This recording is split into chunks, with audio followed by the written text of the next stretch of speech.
지금 이제 1,200원대 초반까지 온 상황인데 사실은 뭐 길게 보면 사실 1,200원이면 아직은 조금 높다라고 볼 수 있는 상황이지 않습니까? 하지만 말씀하신 것처럼 추세상으로 이제 워낙 강세 국면으로 접어든 것이 아니냐라는 기대감이 조금 있는 것이고요. 자, 그렇다면 워낙 강세가 언제쯤 좀 본격화할 것인지 이런 것들도 한번 좀 짚어볼 필요가 있을 것 같은데요. 그렇죠.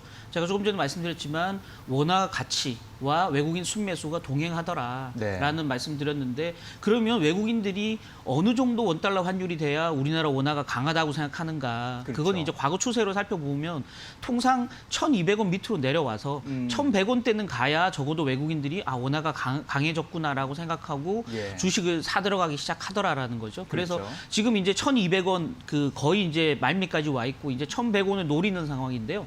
1,100원대에 들어가서 안정적으로 그 흐름을 계속 유지해 가야만 외국인들의 주식 순매수가 본격화될 수 있다라고 말씀드려도 될 것 같고요. 그 시기는 아마 하반기쯤이 될 거라는 생각을 이제 개인적으로 좀 하고 있습니다. 몇 가지 이유가 있겠죠. 첫 번째는 글로벌 유동성 장세가 계속되고 있고요.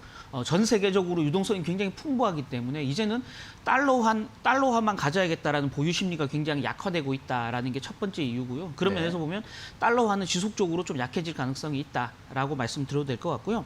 또 하나는 최근 들어서 이제 커머더티 커런시라고 하는데요. 그 자원 부국들의 통화 가치가 굉장히 강해지고 있습니다. 지금 국제 유가도 간밤에 잠깐 배럴당 WTI가 40달러로 회복하지 않았습니까? 그러면서 이제 그 원유를 많이 생산하는 국가, 그 외에 자원이 많은 국가들의 통화 가치가 굉장히 뛰고 있습니다. 지금 대표적인 국가로 호주 같은 경우 호주 달러가 굉장히 강해지고 있고요. 또 캐나다 달러, 뭐 최근 들어서는 또 뉴질랜드 달러까지 굉장히 강해지고 있거든요. 또한 이제 유가가 상승하면서 브라질 헤아라 이런 이제 통화들이 굉장히 뛰면서 이런 통화들이 강해지면 역시 그 반대편에 있는 달러화는 약해질 수밖에 없다. 그래서 원달러 환율은 지속적으로 좀 더 내려갈 가능성이 있다. 그래서 지금 시장 전문가들은 조만간 원달러 환율이 한 1,150원대까지 내려갈 수 있다라는 전망을 내놓고 있거든요. 근데 이 조만간이라는 말은 뭐 하루 이틀 얘기는 아니고요.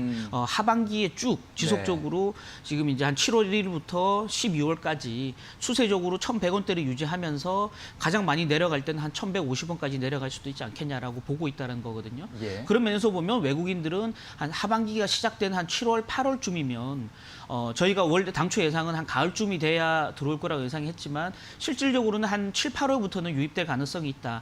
다만 변수가 몇 가지 있을 수 있다는 거죠. 첫 번째는 코로나19가 2차 대유행이 발생하지 않아야 된다는 하나의 전제 조건이 있고요.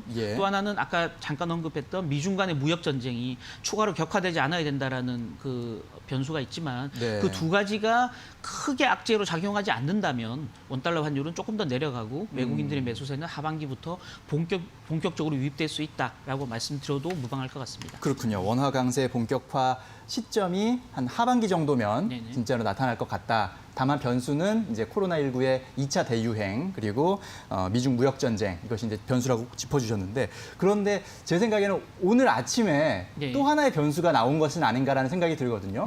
북한에서 우리나라 남한을 상대로 뭔가 메시지를 던졌어요.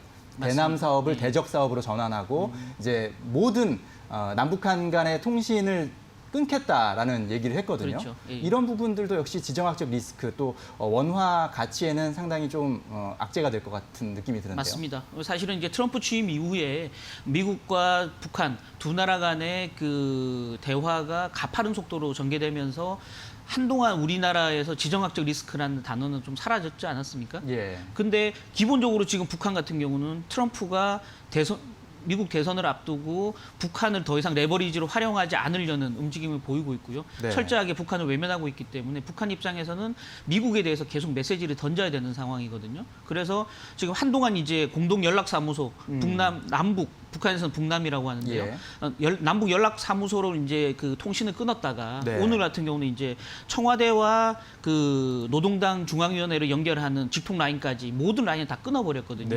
결국은 남한 또 미국과의 대화를 다 끊어버리겠다라는 강력한 어떤 메시지를 던진 거거든요. 이런 면에서 보면 지정학적 리스크의 망령이 조금 살아날 가능성이 있다라고 말씀드려도 될 것 같고요.